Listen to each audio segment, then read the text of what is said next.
කුලයේ ඉපදුනා රජරටින් රුහුණට පැමිණුණා කදිර දෙව් අබරණ තබා හිස වැඩම වන පින පෑදුනා තුමුල රජු වාසනා කක්සියක් කය වාසනා තුමුල රජු වාසනා කක්සියක් කය වාසනා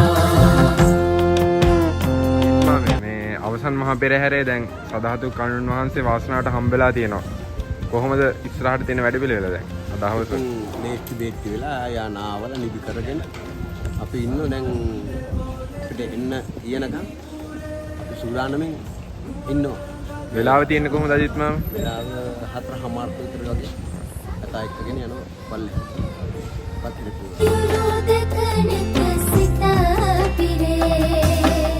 රුවින් ගුණයෙන් තේජසින් තුන් සිංහලේ පිරිවිරු වරණිතය ඔබ කුණ්ඩලේ